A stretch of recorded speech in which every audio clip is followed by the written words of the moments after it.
Wonder Woman accompanies Batman on a stakeout in Gotham City based on a tip that Intergang plans to steal the Rosetta Stone.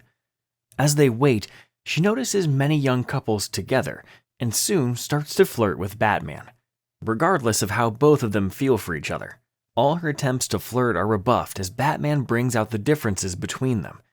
When the robbery occurs, they soon dive down to confront the thieves. In fact, it's only one thief, and it's actually the sorceress Circe, mortal enemy of Hippolyta, Wonder Woman's mother. Although banished to Tartarus by Hippolyta, she has now been paroled. She is too powerful with her magic powers, and Batman is shoved aside as she focuses totally on Diana, grabbing her powerless with an iron fist. Circe threatens both of them, and her first act of freedom is to transform Hippolyta's daughter into a pig, and Batman has no words to utter at the horror. At a late-night magic theater, Zatanna the magician is performing to a large crowd. She does some out-of-this-world acts as her closing act, and later on, studies her own acts as she watches them all over in her makeup room. That's when the Dark Knight pays her a visit after a long time, and it seems like the two of them have some interesting history they both share. Just like Circe, Zatanna happens to have real magical powers and is also informed of Circe's release. Although she attempts to return Wonder Pig to normal, her powers can't overcome those of the goddess. She suggests they get help from other League members, such as Dr. Fate. However, Batman requests they keep the situation between the two of them. Zatanna is confused but realizes that there's something more between her old friend and Wonder Woman, which he partially admits to and promises to help, although she is pretty sure that only Circe can reverse the change. Zatanna leads them to a shopkeeper specializing in magical artifacts to purchase a missing ingredient for her locator spell, a chimera scale. He reminds her that every element of magic requires a price, and forces her to reluctantly hand over a valuable mystic item, an ancient Chinese coin of her own. Despite the potency of the spell, Circe proves too powerful to be found so easily, and frightened by the spell's flashiness, Wonder Pig escapes. Batman and Zatanna give chase, but not before she takes back her coin. Fair enough, Zatanna. Fair enough. Unable to find Wonder Pig, Batman calls on the aid of Bwana Beast, who actually surprises Zatanna, not just with his sudden appearance, but with his flirtatious looks as well. Soon after, Batman calls in the Red Tornado, Crimson Avenger, and Elongated Man to locate her as well, since he needs all the manpower on the ground level as time ticking on Diana. Finally, when the Wonder Pig runs into the streets from a dumpster in the alley, Bwana Beast finds her, but she evades him when she runs into a pork processing factory amid a throng of hundreds of pigs. Bwana Beast has no clue on how to locate her even after talking to all those pigs awaiting slaughter at the factory. I think I might have jumped the gun when I said I found the pig. Batman and Zatanna request the aid of Themis, who brings them Medusa, Circe's former cellmate from the underworld, who reveals Circe's burning desire to perform at the amphitheater of Mykonos. For that good spirit shown, Medusa has 400 years taken off her from her 2,000-plus year prison sentences. Well, that's encouraging, I would say. Meanwhile, Wonder Pig attempts to escape from being processed, frustrating a butcher's efforts to capture her as she runs around the factory. Butcher is exhausted after failing to catch her many times and decides to try his luck with a shotgun. Zatanna teleports them to the amphitheater, and they confront Circe, as Zatanna tries to suppress her with various stage instruments thrown at her. But Circe is not one to take the beating for too long, as she decides to take the offense. Circe attacks them by transforming her stage cohorts into wild animals and making them jump on Batman and Zatanna. At the same time, Wonder Pig is finally caught, tied up, and put on a conveyor belt towards a processing machine. At the same time, after fending off the first onslaught of animals, Batman suggests making an exchange for returning Wonder Pig to normal. Circe, intrigued, agrees to transform Diana back, but only in exchange for something incredibly precious from Batman, something he's concealed and can never be regained when gone, something soul-shattering. He pays the price by revealing a suave singing voice in a performance of Am I Blue so touching it moves Zatanna and Circe to tears. Am I blue? Am I blue? Ain't these tears in my eyes telling you? Circe returns Wonder Woman to normal just in time for her to escape the slaughterhouse. After his performance, which receives riotous applause from the amphitheater's crowd, Batman thanks Zatanna for her help. Something good has come out of even the worst situation, it seems. Afterward, in the League Watchtower, Wonder Woman claims to not remember much of what happened and asks if she missed anything, to which Batman nonchalantly replies, "Not really." However, as she walks away, Wonder Woman reveals she knows he sang at the amphitheater to save her life, when she suddenly commences humming Am I Blue? At first, taken by surprise, Batman ends up smiling. But actually, Wonder Woman and the Dark Knight fell in love for each other long time ago in the most spontaneous manner. Princess Diana attends an evening party in Paris. Surrounded by curious onlookers, she is rescued by Bruce Wayne. May I have this dance? Yes. Diana thanks Bruce for the rescue, and as they dance, they get to know each other. When Bruce admits that he is surprised to see a woman like her at a party, she explains that she's decided she needs to get out more and try to have some fun. They are obviously enjoying each other's company and continue to flirt when terrorists drop in through the ceiling and seize the young Princess Audrey, heir to the throne of Kasnian. Bruce is about to slip away and assume his secret identity, but finds it unnecessary when Diana rescues Audrey single-handedly and takes down the terrorists. Audrey thanks Diana enthusiastically and invites her to spend the evening with her club hopping. Audrey explains she's getting married soon and wants to enjoy her last night as a free woman. Later that night, a trio of burglars break into Star Labs' Paris facility to steal a microchip, but Batman appears. He readily captures one after fighting with the lot, while the others escape. Batman starts to interrogate the burglar, who sneers in his native language, Kasnian, thinking that Batman can't understand a word he's saying and he won't tell him anything anyway. Menacingly, Batman closes in, replying in fluent Kasnian that Ayrton, eta stornemat.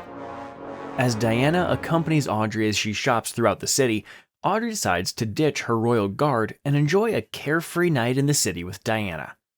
They go into an exclusive club since it's her last day as a single woman and try to enjoy the night with some good-looking men as their company. But the paparazzi photographers storm the place, and once again, Diana carries Princess Audrey out of trouble and on to the Eiffel Tower. They have a deep and long chat on top of the tower, and out of the blue, Audrey decides to take a jump from the top. Wonder Woman has to fly down at top speed to save her at the very last moment from certain death, and Audrey says it's time to call it a day as completing her last hurrah. What a woman she is. Later, as Diana returns to her hotel, she meets Batman in the early hours in her private room, checking on her perhaps. Even Diana goes red in her face for a bit. Batman informs her that the burglar is a Kasnian Special Forces officer, part of a team that has been stealing classified weapons technology. Diana confronts Audrey, who swears that neither she nor her father know anything about it. Diana believes her and apologizes. Audrey says there is nothing to apologize for as they are friends, and Audrey respects that Diana, like herself, has responsibilities that sometimes put her in uncomfortable situations. At her engagement party, Audrey introduces Diana to her fiancé, a certain Vandal Savage. Diana recalls Savage's involvement in World War II, but he claims to be Vandal Savage III in his lineage, the grandson of the infamous Nazi-era Savage. He is now administering Kasnia's substantial contribution to an international space station. In space, a team of Kasnian operatives board the space station via a deployed space shuttle and takes the crew hostage. In Kasnia, a maidservant brings the nightcap to the Kasnian king and poisons the king on Savage's orders, giving the appearance of a paralytic stroke. Hearing the news, Audrey flies home immediately. When Diana hears the news, she flies to intercept their plane and warn Audrey, but is knocked out by a sonic blast from Savage's henchman, Colonel Vox, carrying out direct orders from Savage himself. In Kasnia, Audrey decides that she needs to assume the throne for the good of her country, and as a sign of the royal family's stability, announces that her wedding to Savage will take place immediately, proving her loyalty to the throne and her people, falling right into Vandal Savage's trap. Diana awakes in a French farmhouse after her fall. Batman informs her of Audrey's impending nuptials, and Diana flies to Kasnia in a rage, followed by the Batwing. Both Wonder Woman and Batman are confronted by the Kasnian Air Force jets, and the battle is as fierce as it gets. The fighter jets try their best to annihilate the two Justice League members, but the duo is more battle-hardened than they can ever imagine.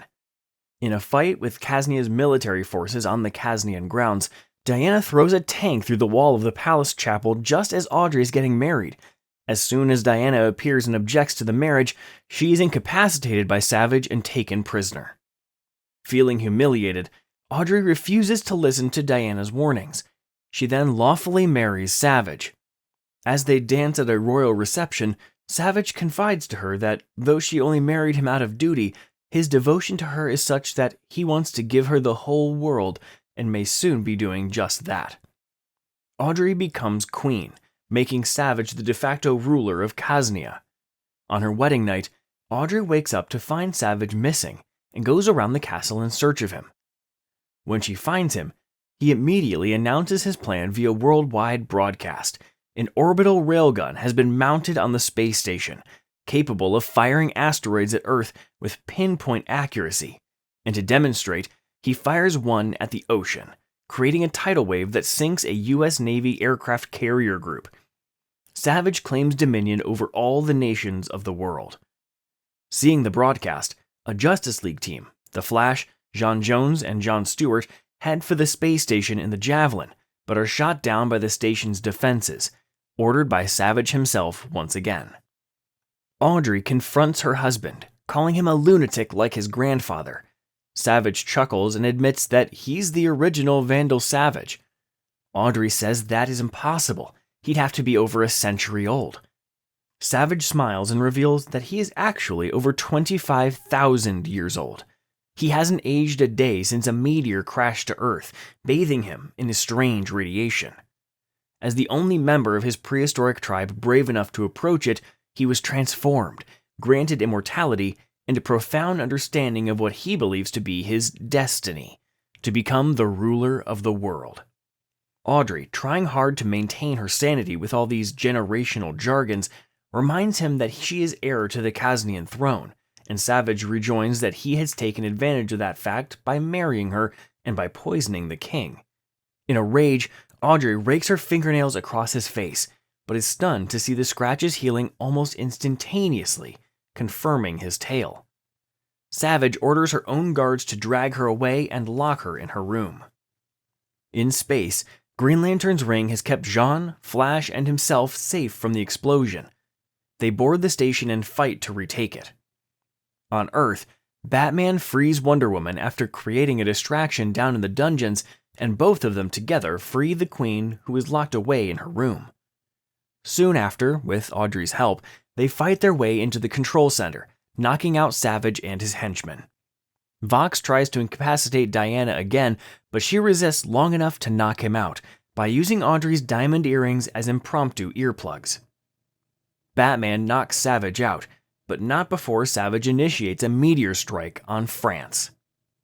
Neither he nor the team in space are able to prevent the railgun from firing, but Batman is able to change the target to the palace.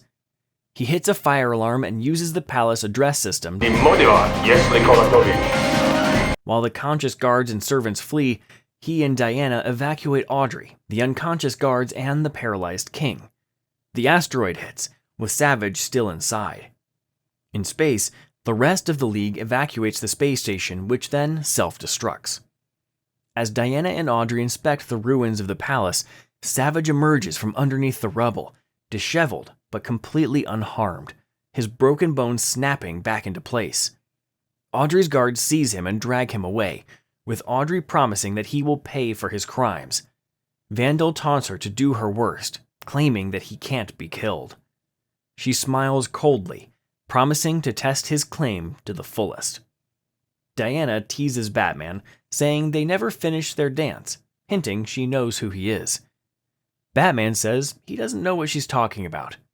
She smiles, if you say so, but insists they still go dancing together. Thank you for watching Second Look. Like, comment, share, and subscribe for more awesome videos. Have a nice day.